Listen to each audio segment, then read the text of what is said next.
are not attempting a booster catch today on Flight 9. Starship re-enters the Earth's atmosphere at the conclusion of its mission, steering itself to a vertical landing or catch, and both stages are designed to return to Earth and fly again, making this the first rocket in history that will be fully reusable. And then just in between the two vehicles is what's known as the hot stage ring. That's a steel structure that really takes the brunt of those ship engines as they ignite, protecting the booster while the ship's still attached to it. That enables us to do hot staging. It's faster, more efficient, kind of shutting everything down and then reigniting. Right now, that hot stage it's single use. It detaches from the booster as it flies back, but in the future, it's going to be integrated right into the top. And then on top of all of that, there's all of the infrastructure that's built up around it to support Starship. We call it Stage 0. That's everything, the launch pads, the propellant farm, launch towers, chopsticks that are catching the booster out of the air, stacking the ship, all of that. And you may have noticed we have a new addition out there near the pad. The orbital launch mount for Pad 2 has officially been installed. That's starting to come together. Just like Pad 1, Pad 2 has a launch mount. That's where you're going to put Super Heavy on top. We also have a launch tower with arms, a little bit shorter on that one. That's going to be used to stack the Starship on top, put the booster on top, catch the booster, catch the Starship. We did put the orbital launch mount on there. That's responsible for routing all of the propellant to the booster ahead of flight. Underneath it, you've got flame deflectors, the water deluge system to disperse all of those forces. The single piece we just lifted in weighs about 1,060 metric tons, which, if you're keeping score at home, that's the same weight as about 10 Millennium Falcons. It's heavy. That's a lot of Millennium Falcons, So Dan. many. We're also currently in work on Starship's brand new pad at Kennedy Space Center's Launch Complex 39A, and we're hoping to bring that online later this year as well. Tons of progress with Starship so far in 2025, and lots of incredible milestones still coming up. And we are still on track to lift off tonight at 6:30 p.m. Central Time. And right now, it's time to say hi to Chris, who's over there repping the West Coast Ops today. How's it going, Chris? Hey, Jesse and Dan, and welcome everyone to West Coast and Hawthorne, California. As you can see behind me, the crowd is gathering outside of our mission control room here in Hawthorne, and the excitement is really palpable as we continue to count down toward Starship's 9th flight test. Now, our mission control room here in Hawthorne usually serves as the mission control room for our Falcon and Dragon missions once they launch from Florida and California. Now, with Starship, all countdown and mission control operations actually use the same flight control team from the same location at Starbase, which you can see on your screen now. But as we develop a vehicle like Starship, we want as many experts watching over its various systems as we can. And that's what we use the mission control room here in Hawthorne for during Starship flight tests like today's. The folks in mission control, which you see now on your screen, are the responsible engineers for Starship's various systems. This includes things like booster systems, stage propellant, our ground stations, flight software, the loads, and the vehicle structures as well. And having this support gives the flight teams in Starbase immediate access to our engineers' knowledge, which is really, really important when we're making informed decisions very quickly in a test program like this. This setup has been great for Starship flight tests so far, as we've handled things like propellant temperature differences, as well as day of launch winds that can affect the loads placed on Starship structures during launch, and particularly during the descent of the Super Heavy booster back to Earth. So having all of these responsible engineers ready to support is crucial during Starship testing, where we place hardware in flight conditions quickly to iterate and make the best and most reliable rocket that we can. So it's definitely a full house, a growing full house here in Hawthorne for our 9th flight of Starship today. Every flight brings us a step closer to a future where Starship is flying multiple times a day, and I'm sure you all feel the same way down there in Texas, Dan and Jesse, but I can't wait to see Starship's launch today. How about you? Yeah, can't wait to see it, Chris. As you can see, props loading on the vehicle is just a little under 2 miles away from us, and we're really excited. Looking back real quick, so back in March, Starship's 8th flight test saw us catch the Super Heavy booster for the 3rd time ever, another big step on that path to full and rapid reusability. Unfortunately, the Starship upper stage did experience what we call a rapid, unscheduled disassembly before it finished its climb to space, which meant we didn't reach all of those additional mission objectives that we had set. About 5.5 minutes into ship's ascent burn, a hardware failure in one of its sea-level Raptor engines took out that engine, the two remaining sea-level engines, and a Raptor vacuum engine. That's 4 of the 6 engines that ship has. This was a different failure than we saw on Flight 7, and the fixes that we put in place did work as expected. So this was a new issue on Flight 8. Now, welcome to iterative engineering. That's right. Losing hardware is a potential outcome of any test program. That's why we're always prepared with safety measures in place and also ready to have boots on the ground to assist with anything like debris cleanup. We can coordinate with all the necessary parties, organizations, administrations for safety in advance and in an ongoing basis during our test campaigns to plan for as many possible outcomes. Definitely do want to say thank you, though, to the people of the Bahamas, the government of the Bahamas, who worked with us so closely since Flight 8. We took full responsibility for the cleanup, and in doing so, we had people on the ground in the Bahamas within 12 hours to help with debris recovery.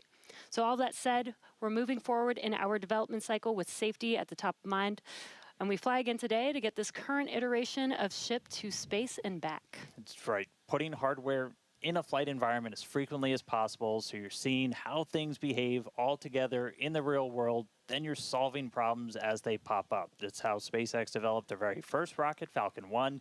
Same philosophy was used to develop Falcon 9. Today, we're looking to get our first re-entry with the latest iteration of ship while intentionally stressing the Super Heavy vehicle during its return to get data on its boundaries.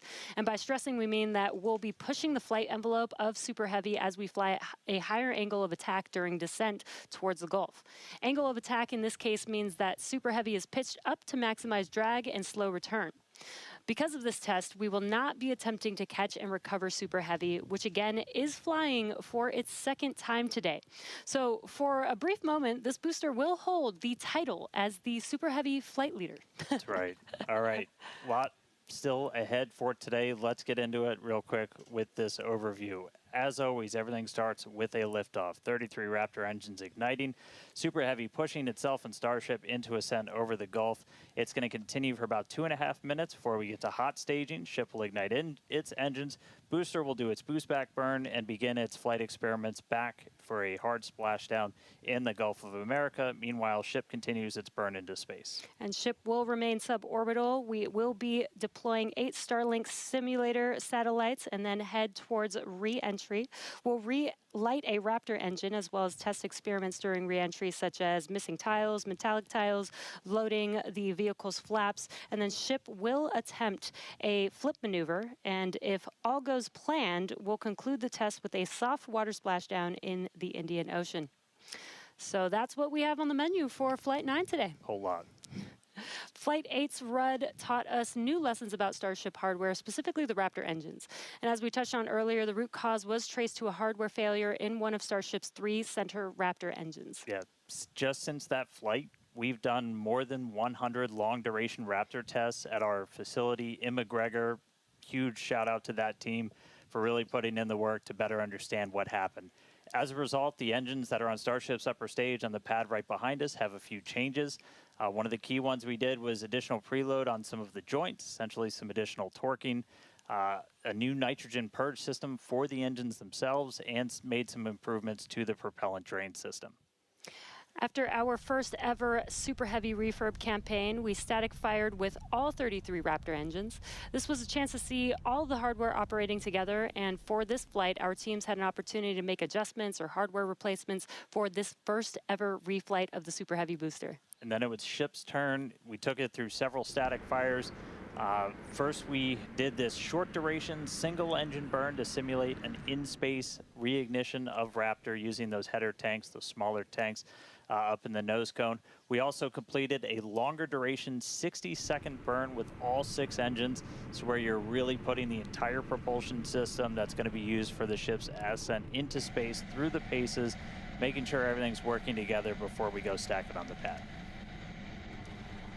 And in the end, these changes represent the core of our test program. And reflying a booster for the first time is a major milestone, especially so early in the flight test program. Now, Falcon did it in just over 30 flights. And Starship's doing it today on just its 9th flight. It's not wild just because of how much faster that is, but just how much bigger Starship is. Falcon 9 can lift about 23 metric tons into orbit. Starship is designed to lift 200.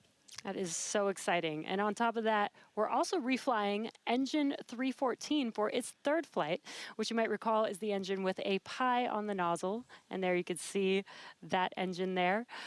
It is a milestone, most definitely, but we do remain focused on getting to the point where no refurbishment is needed between any of the flights. Yeah, that means we want to launch it, bring it back, look at it, reload propellants, go again. That is really what's key. That is what full and rapid reusability will look like.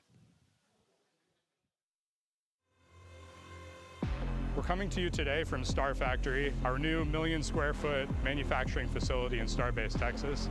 The Super Heavy booster is the first stage of the Starship launch vehicle stack. It's the largest boost stage ever developed for any rocket ever. Having the largest rocket ever is a very cool engineering feat, but the thing that really makes a difference is the ability to rapidly reuse that rocket to launch many other missions. Reflying Booster 14 is an important first milestone in that we have proven that we can recover a vehicle, turn it around, and fly it a second time. But it's not a victory lap yet. From an operational perspective, an ideal state looks like a vehicle where very few things have to happen on it in order to take back off again. So we catch the vehicle, put it back onto the launch mount, put a new ship back on top with its payload, refuel, and take back off. And that same booster will come back to the launch mount, and we do the same thing all over again. Falcon is, reusing at a pretty high rate, and we get to go look at them and say, what did you learn? What is good? What is bad? And as we continue to build the Starship process. Zero-touch refurbishment really looks like a commercial airliner. The advantage we have on Booster relative to when we developed Falcon 9, for instance, is this was really designed from the outset for rapid reusability. We're using all of the flight test learnings from our version 1 and version 2 vehicles in our orbital flight test campaign to inform the design of our version 3 vehicle. The next generation vehicle will be the first time that we've really attempted to make rapidly reusable thermal protection on a rocket. In the next iteration, we'll be able to add in new innovative materials and regenerative cooling that will enable rapid zero-touch refurbishment. Rapid reusability, the ability to fly, turn the vehicle around, and refly again immediately is really the key goal of the Starship program. It is so cool to see our teams working together as Starship is learning from Falcon with reusability, and now we're seeing Starship do the same thing today. So all eyes on the rocket on the pad, getting ready to launch in just about 17 minutes from now. That's right. Looking at our levels real quick, we're a little bit more than halfway full on fuel and LOX on the booster, over 80% full on the ship. Still have to fill those header tanks, but everything looking good. We're not tracking any issues on the range. As a reminder, we watch sea states, air, and land around the launch site here and also over in the Indian Ocean where we're going to be doing our reentry. Not tracking any blockers to launch at the moment. Weather is gorgeous, has not been a concern all day for launch. We've been moving through all of our pre-flight checkouts pretty smoothly so far this morning, getting the ship and the booster ready for prop load, making sure guidance, navigation, and control are aligned. Everything's ready to go. You can see with the frost coming off, we're getting pretty full. We started loading all of the propellants on board both ships about 45 minutes or so before launch. They kind of stagger where we start with ship and then move into booster. We're going to continue loading these propellants on board until just about 3 minutes before liftoff. We'll close out on the ship first and then on the booster. But bottom line, everything's looking great. Not tracking any vehicle issues, range issues, weather issues. We're looking really good right now for a launch at the top of our window right at 6:30 p.m. Central. Yeah, seeing the propellant loading is making this getting more and more exciting. Today is going to be a wild ride for Super Heavy. We're putting the booster through several tests to expand the envelope on its capabilities and get flight data to make its return and catch more reliable. Now, another unique change in today's flight will be the addition of the first ever directional flip of the booster. That's right. If you followed previous flights and you kind of wonder to yourself, why does the direction the booster flip seem random? Surprise, it's because it was. We've got a couple of views from previous flights where you'll see the booster kind of go in different directions. And it was really small differences in the thrust of those ship engines. As they started up, they would nudge the booster in an initial direction.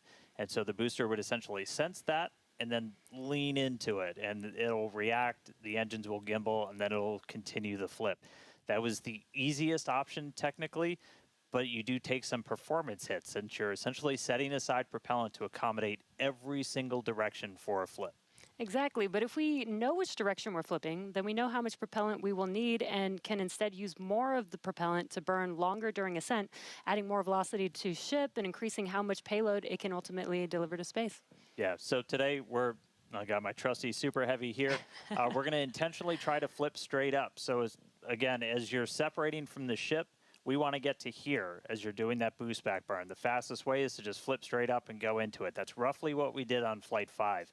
It's the most direct way to get into that orientation for the boost back burn.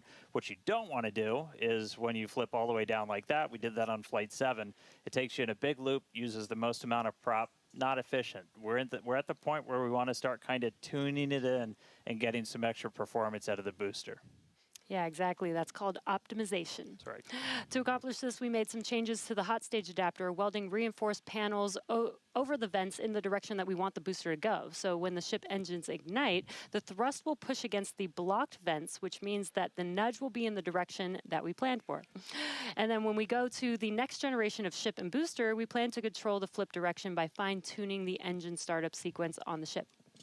Yeah, that's not the only flight experiment that we have planned for the booster today. We're not attempting a catch, so we're going to try and gather additional data that's going to improve performance on future boosters. We're also going to try and see how resilient we are to things like losing an engine during the landing burn. By sending the booster out to sea, we're able to do these higher risk tests without risking the launch pad. As you might have heard earlier, we're going to be doing what's called a higher angle of attack. Basically, instead of coming straight down, we're going to tilt up a little bit. That gets you more drag on the booster. You're able to use just aerodynamic forces to slow you down. The slower you're going at the start of that landing burn, the less propellant you need, because really you're just focused on slowing down as much as humanly possible when you fire that up. So by already going a little bit slower, we'll get some benefits to our performance and our reliability on those burns. Yeah, exactly.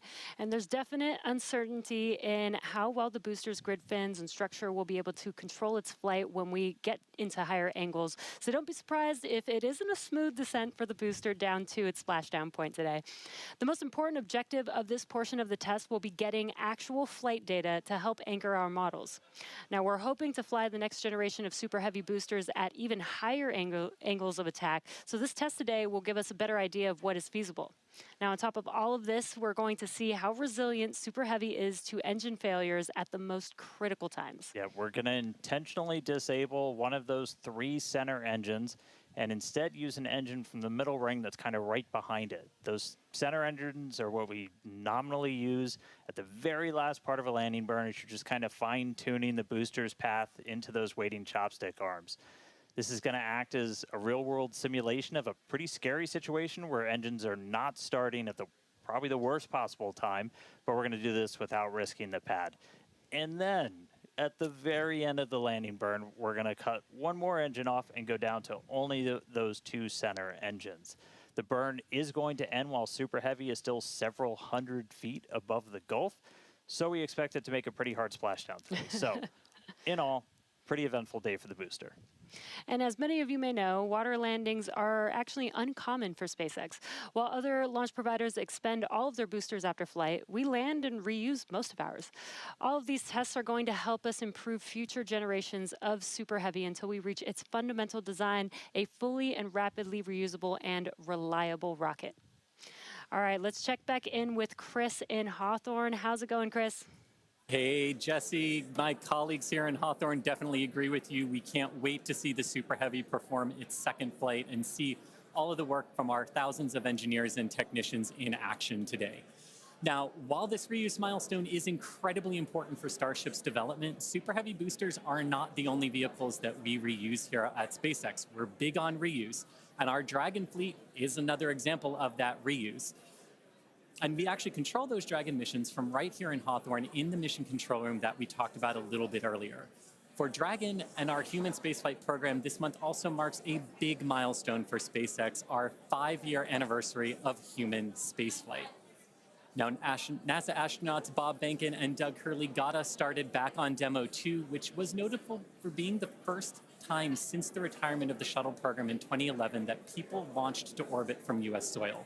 Now, in those 5 years, we have launched 17 human spaceflight missions, 11 for NASA, and 6 commercial missions, including Polaris Dawn, with our first commercial spacewalk in history, and From 2 earlier this year, which became the first human spaceflight mission ever to explore Earth's polar regions. We've flown a total of 66 crew in those 5 years, and we are expecting that number to grow significantly in the coming years.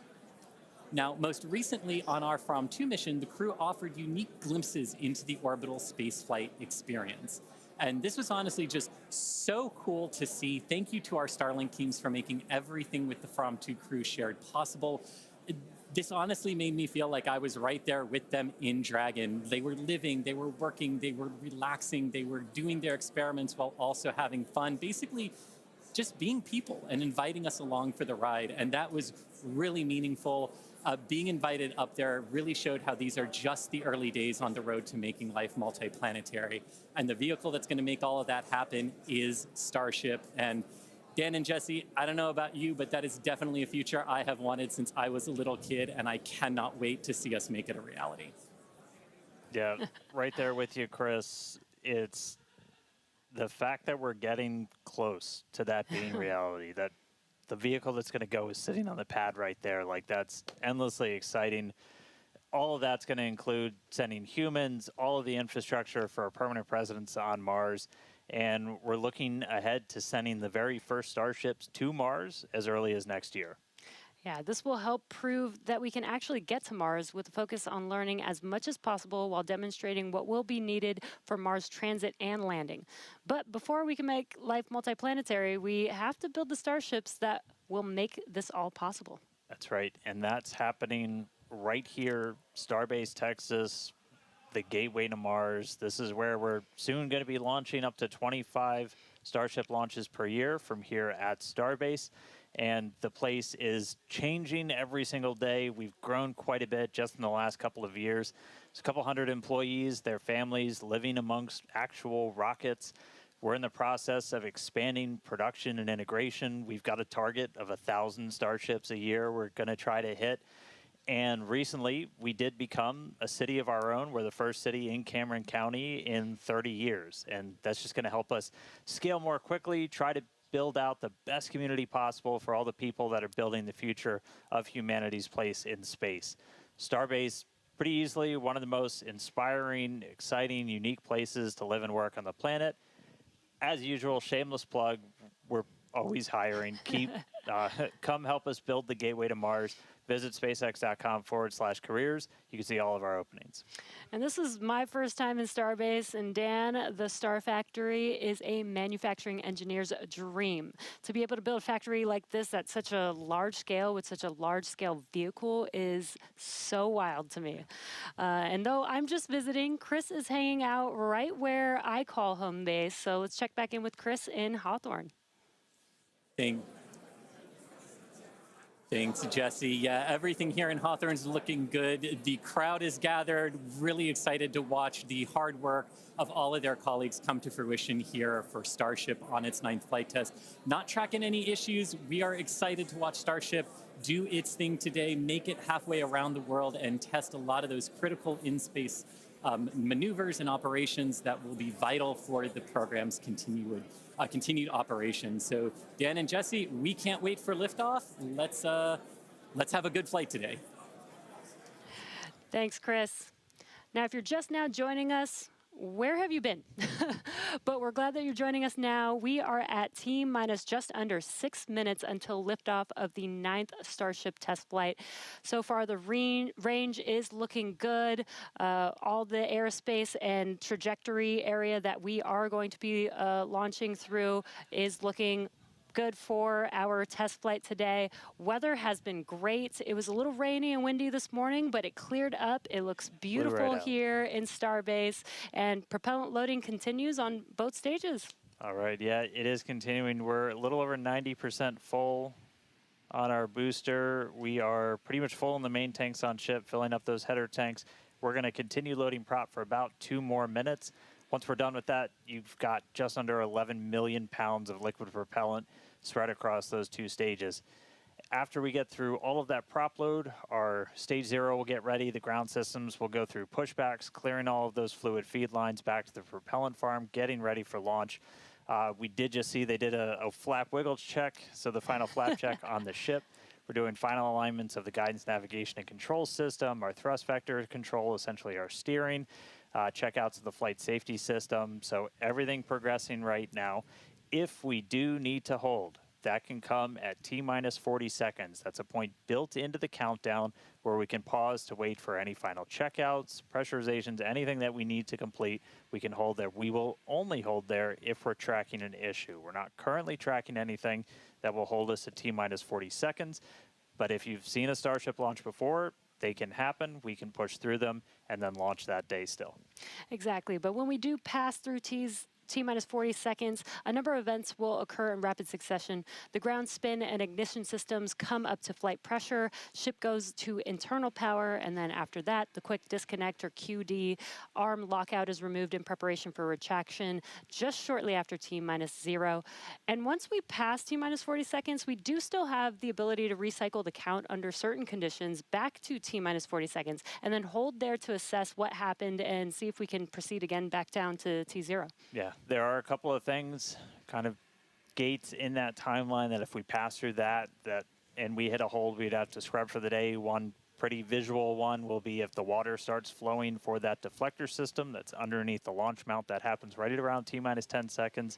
For flowing water, we can't turn it off after it starts, and if we hit a hold, we're scrubbed for the day. We would need to refill those water tanks. We would also at that point need to refill all of the propellant tanks, as 11 million pounds of propellant is a whole lot.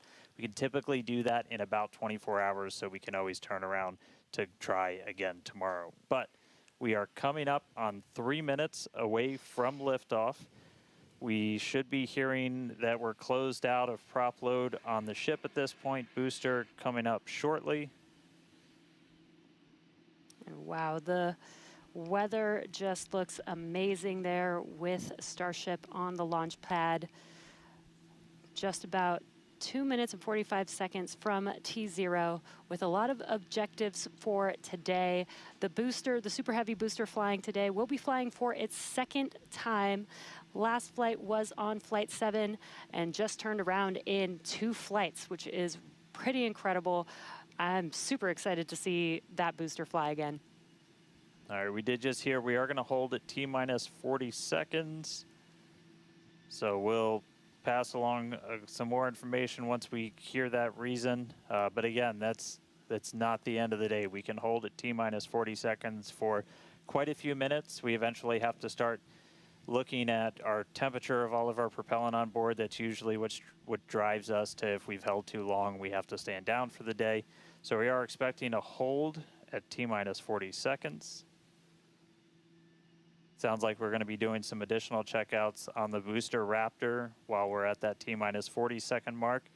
So we will expect to see the clock pause at T-minus 40. And then again, we've got a couple of minutes. They can work through the issues. If we're able to clear them, we can still launch today. If it's something that we can't, we can always stand down, turn around, recycle, fly again tomorrow. Again, that's really important. This is what terminal count is exactly for, is to be checking the vehicle, monitoring the vehicle systems as it makes its way down to T0. And again, this gives us the ability to catch anything and be able to hold, as Dan has been saying, and recycle if we need to, or pause so that we can work through those issues and see if it's something that we need to stand down for. And as Dan mentioned, we will be holding at T-minus 40 seconds, so in about 20 seconds from now. Yeah, so we'll hold there, and they'll work through these final checkouts on, sounds like just one of those Raptors on the first stage on Super Heavy, which, as you said, we're reflying it for the first time. 29 of those 33 engines have already been used in a launch, one of which has already launched Twice, and twice, we'll go for and its is getting ready for its third time. All right. And you just heard our flight director for the day, Joe Sliker. He just shared that we are going to hold at this T-minus 40 second mark. Keep an eye on one of those Raptor engines on booster.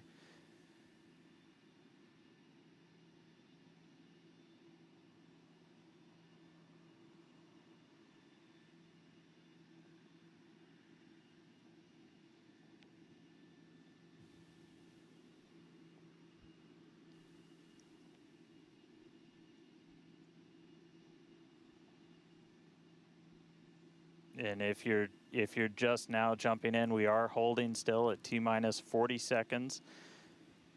Watching one engine, waiting for temperatures to kind of get to a zone that we want them to on one of the engines on the booster, on the Super Heavy booster, getting ready for its second ever flight.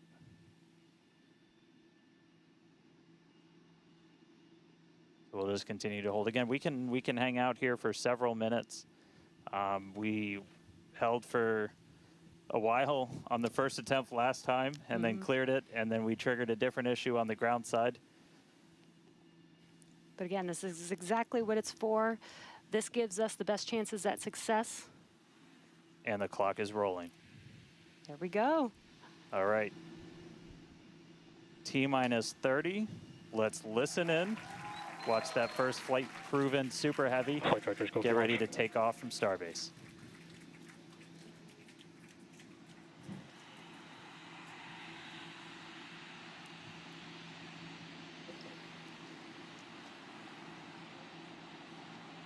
T-minus.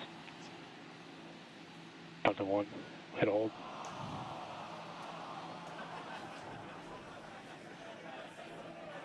We did have a hold, and looks like the clock jumped back to T-minus 40 seconds.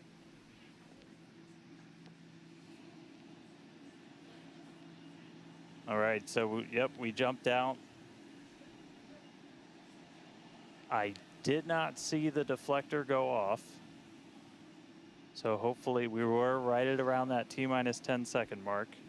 And if we were before that T-minus 10-second mark, we do have the ability to recycle, as we mentioned earlier, back to T-minus 40 seconds. So it looked like this time it was a ground side issue. We're taking a look at this real quick. So again, we're back at T-minus 40. We're gonna hold for a little bit. We are still not scrubbed for the day. Give them a couple of minutes to work through this. Again, we can hang out at T-minus 40 for several minutes. Eventually, we start looking at your bulk temperatures and all of your propellant on board the vehicle.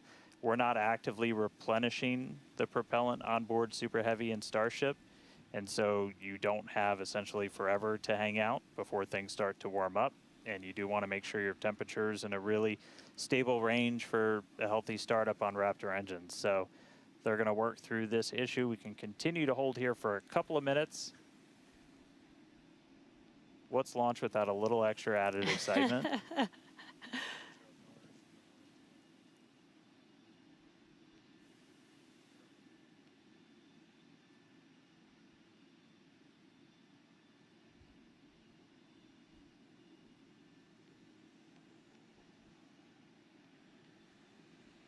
All right, so cumulatively, we've held for a little over 3 minutes between the two holds.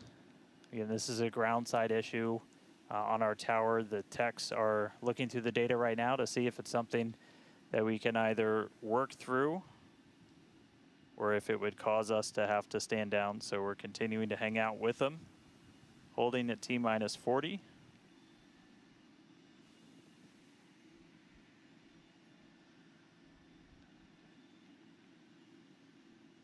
If you're just joining us, we did initially hold at T-minus 40 seconds. We continued the count, but recycled before we got to T-minus 10 seconds. And so we're back at a hold at T-minus 40 seconds. Waiting for more information. The team is checking out to see if we can continue today.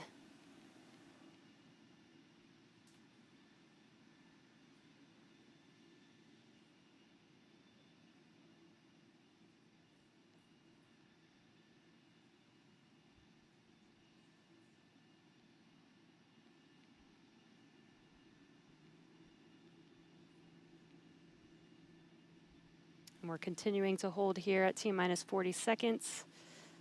We've been holding for just about 5 minutes now as the teams evaluate if we can continue to T0 for Flight 9.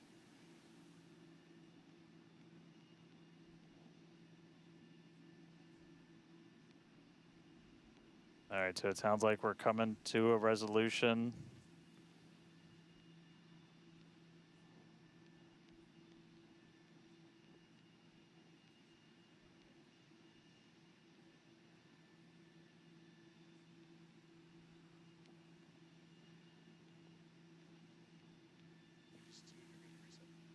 All right, so we are getting to a resolution. We're going to reset everything.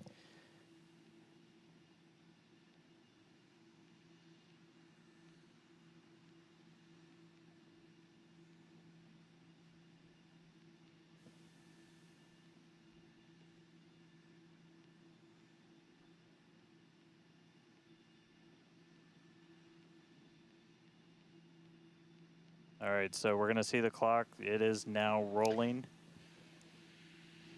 Here we go. We saw an issue with that quick disconnect to the ship. There is a chance that automation will kick us out again if we encounter the same issue. But for now, the clock is rolling. We'll see if we pass around that T-minus 10-second mark.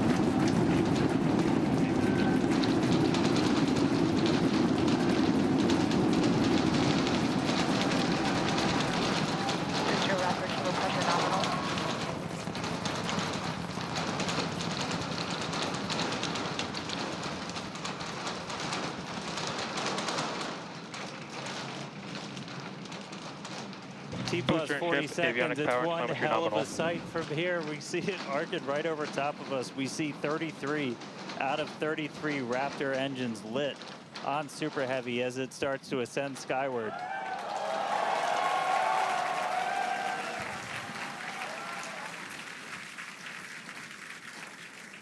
Coming up on maximum aerodynamic pressure, then only about a minute and a half until we get into hot staging.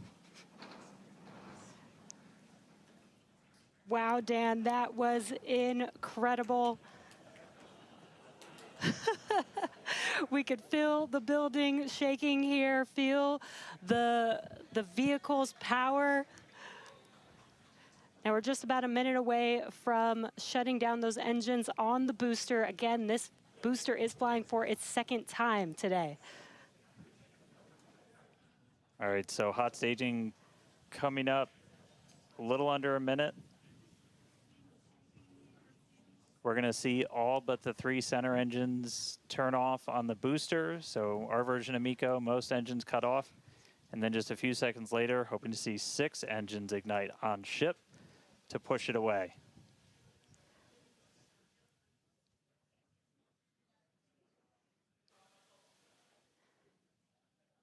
All right, hot staging, about 30 seconds.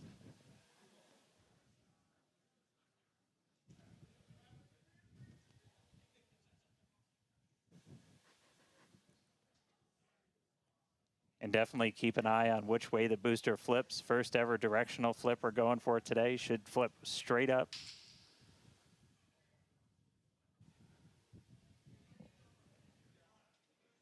See those engines powering down? Booster engine cut off. Ship ignition. Stage separation. Incredible flip by Super Heavy booster, and you can see those 6 engines, those 3 engines on the ship ignited. 6 healthy Raptors running on ship, on its way to space. Peek that engine view, booster doing the boost back. Chris, how's it looking over there in Hawthorne, man? It is looking chamber pressure is nominal.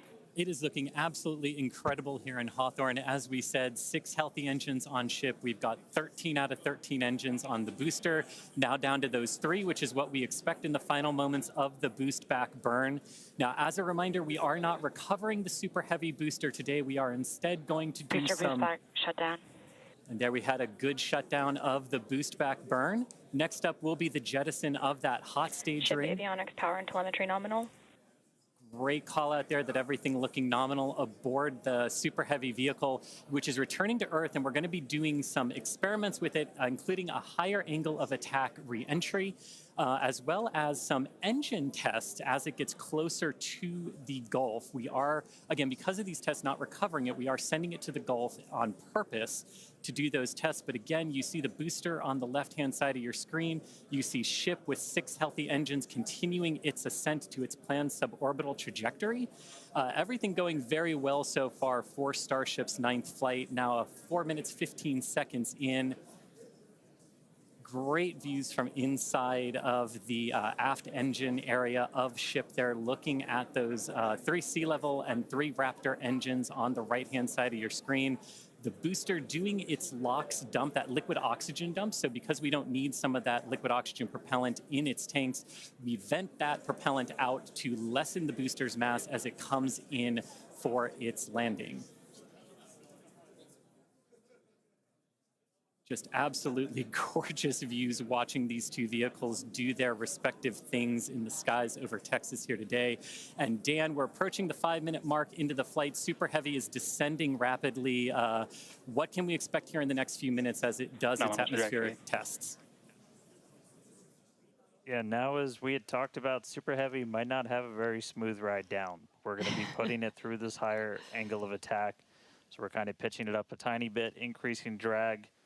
We've done this in wind tunnels. We've done this in computer modeling. It shows that sometimes the control isn't great, but only one way to really prove it out, and that's to get real-world data. So here comes Super Heavy. It should be igniting for its landing burn in just about 40 seconds from now. And we are going to relight 13 engines, then bring that down to 3 engines. As we talked about earlier, we will be intentionally shutting down. We will be shutting down one of those 3 center engines intentionally to push the limits of the Super Heavy booster. Ship Raptor, chamber pressure is nominal. And continuing to see 6 healthy engines on the ship. 3 sea level and 3 vacuum engines still ignited as the Super Heavy booster is making its way back down to Earth. We can see those grid fins doing some heavy work. Booster landing, start up. Ignited for our landing burn.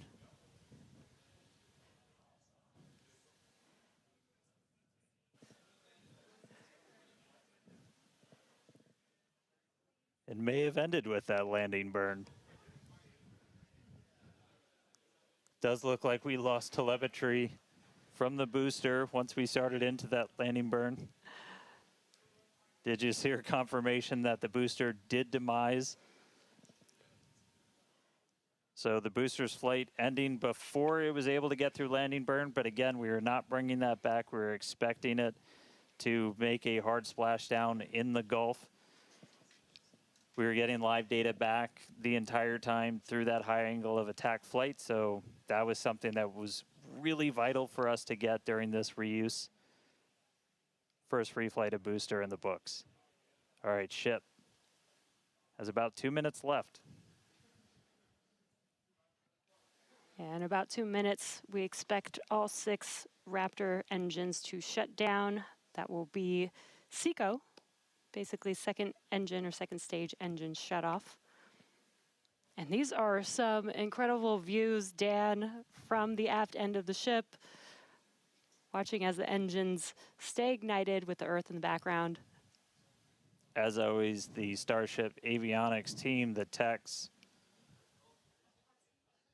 I think we just heard the booster. But all right, we got about a minute left into this burn. All eyes definitely on ship as we get through the final stages into its ascent. We're expecting it to start to cut those engines off in about 45 seconds.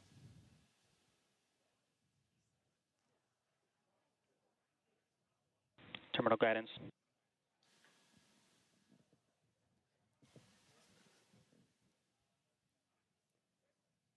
All right, just about 30 seconds to go. We're in terminal guidance in the final stages of this ascent burn. We did see shutdown of the Raptor engines. We do stagger these, so we do the Raptors first. Those 3 have shut down successfully. Sea levels still running. Ship engine cut off.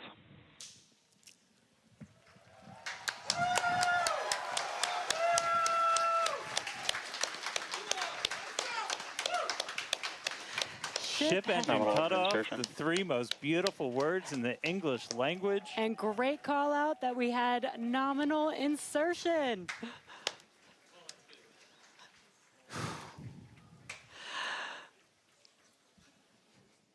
An incredible flight test so far today. We reflew a super heavy booster for the very first time in 9 test flights. Ship is in its orbital trajectory. Again, it's going to remain suborbital for its mission today. But it ignited it ignited all 6 of its engines and made it all the way through SECO just now.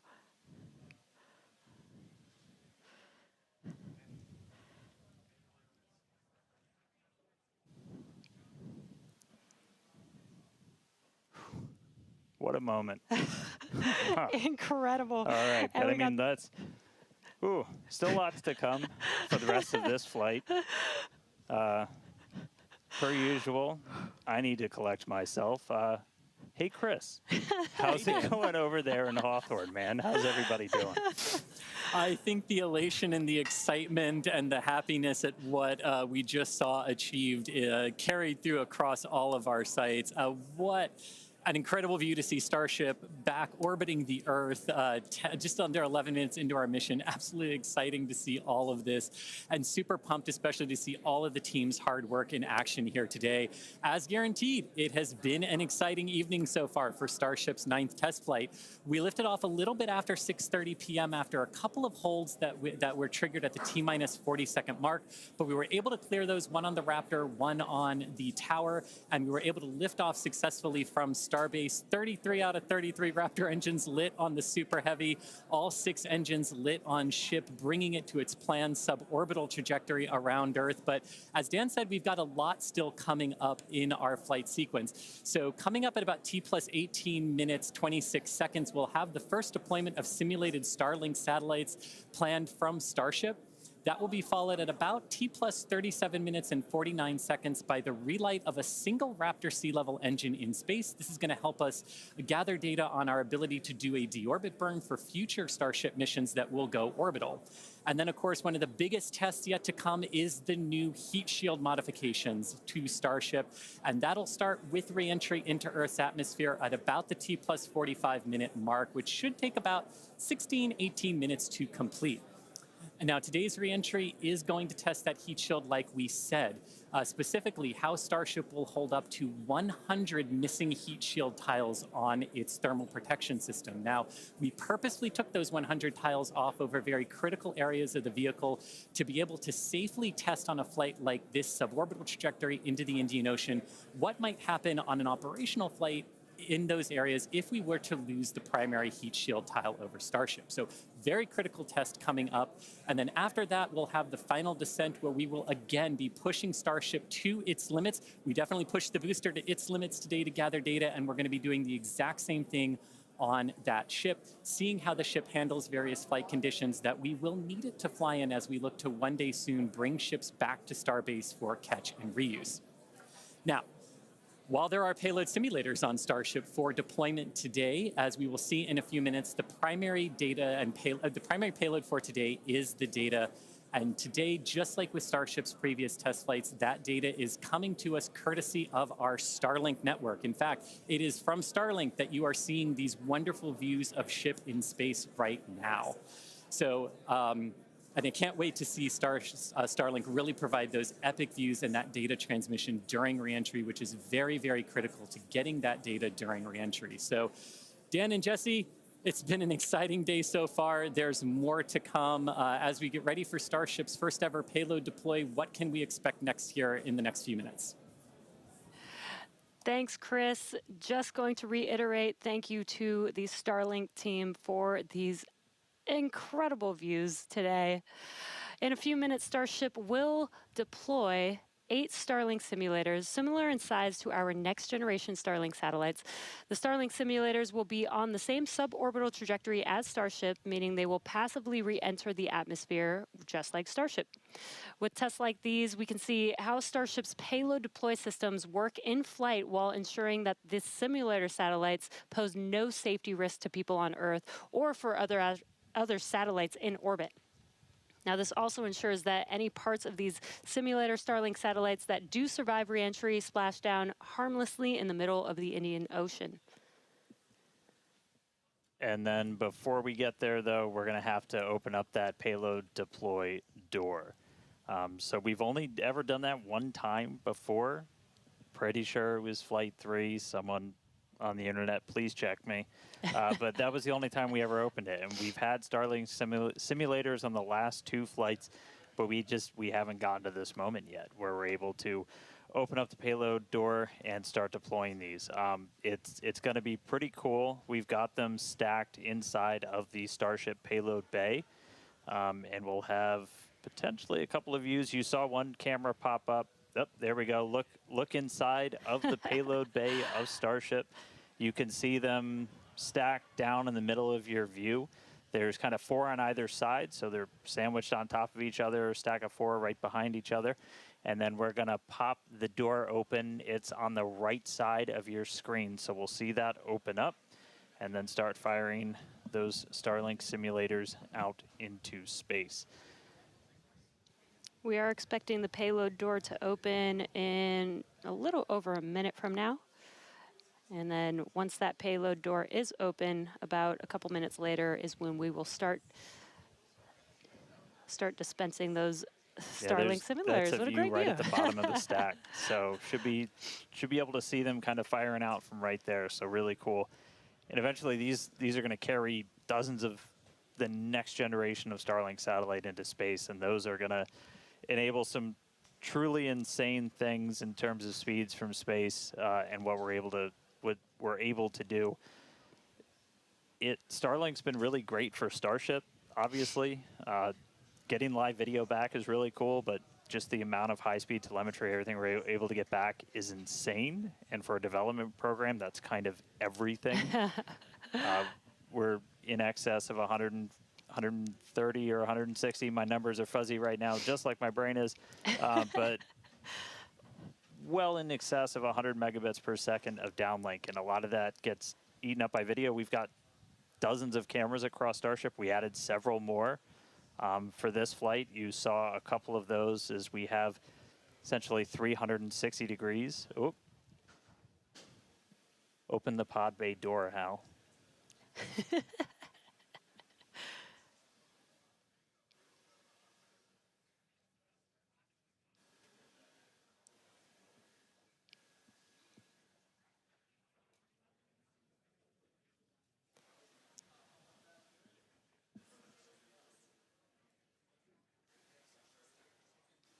Now we are expecting the payload door to open any moment now, so we're watching out for that.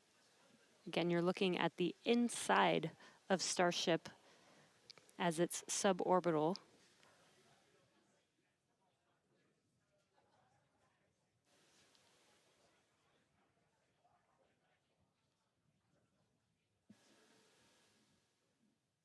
Well, we heard the door open was in progress. It was unable to actuate all the way open, so they are going to close it back up. Hal told me no. He said, I'm sorry, Dan. Can't do that. Looks like we won't get the door open today. But that's okay. This is obviously a test we want to be able to do before we're deploying full-on Starlinks. But the real focus for this, now that we are in space, is getting to that reentry. That is the most critical phase of Starship that we still have to prove out.